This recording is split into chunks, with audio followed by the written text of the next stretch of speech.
A few weeks back, this long message where Linus Torvalds was criticizing a meta engineer for a pull request they made got a lot of people either angry or amused because Torvalds was anything but diplomatic or gentle. But this whole interaction is actually representative of the software world itself because it exposes a few persistent problems we really need to discuss. If you didn't know already, Linus Torvalds is somewhat of a legend in the software world. On one hand, he created Linux, which is by far the most successful open source operating system in history, but also kind of a nightmare for all of us who get lost in shell commands. Then, he created Git, which is also kind of a nightmare for all of us who get lost in merge and rebase commands. So, naturally, when you are creating software that is powering the entire internet and have the planet's infrastructure, you don't tolerate people showing up with half-baked ideas or careless patches that introduce more problems than they solve. On the other end of this story, FANG engineers are known to go through rigorous hiring processes and are considered some of the smartest people in the industry. And this is why Torvalds' message was so surprising to many of us.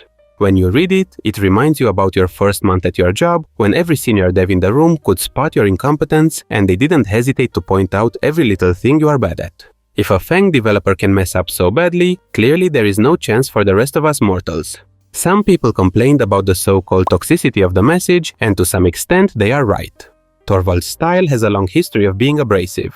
He's mocked contributors, he's sworn at maintainers, and he's told people their work is fundamentally stupid.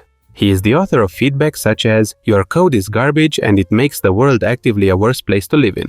Naturally, this behavior will drive some valuable developers away, and it will create a culture where newcomers are afraid to contribute because a mistake could result in public humiliation. But, regardless of the tone, when the creator of Linux has something to say, we sit down and take notes. So let's look at this function Linus is calling crazy and pointless. This is just a helper aimed to convert two 16-bit integers into a 32-bit integer through a shift and a bitwise OR. I'm sure we all have this kind of one-liner helper functions in our codebases. The bad news is that technically most of the time this is a bad practice because it trades clarity for indirection. In other words, it adds an extra layer that forces a reader to jump into a different part of the codebase to understand what the function actually does. So this little function is the main reason for this whole debacle because the logic becomes indirect instead of explicit. And if you think that a Google engineer arguing with the creator of Linux about the importance of adding a helper function sounds trivial or too insignificant to worry about, you are actually wrong.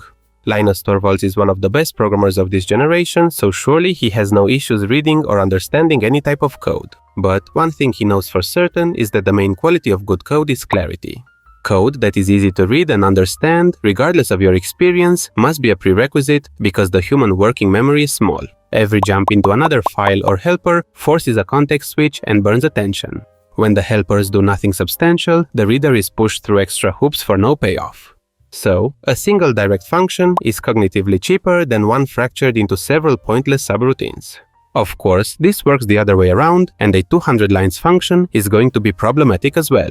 Past a certain size, a function stops being a coherent idea and becomes a dump of unrelated details. Arguing against abstraction for the sake of abstraction might come as a surprise if you are listening to university lectures or software architects arguing for abstraction and indirection.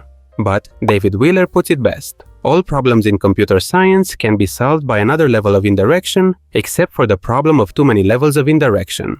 So, a lot of the theory and best practices advocated in the industry actually disappear once you have enough experience to understand and accept that simplicity trumps everything else.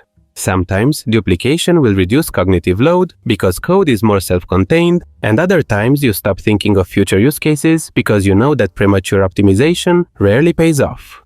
When you think about it, it's kind of ironic that you have to spend years trying to write clean code, like all the cool senior developers, just to realize that you need to stop being clever or abstract and just write obvious code that is easy to read.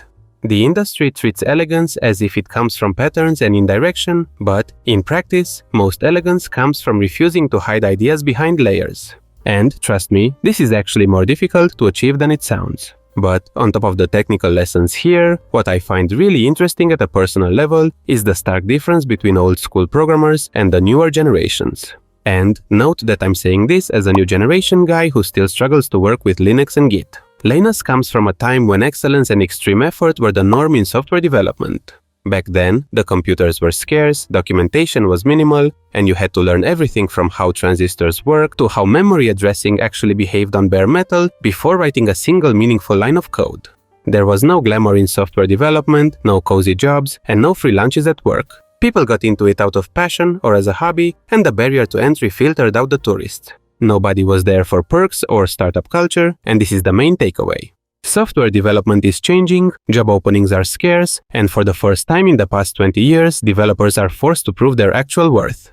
So, now, when the times are tough, we should all look back at the grit of old-school programmers, cut through the bullshit, and rebuild actual technical depth.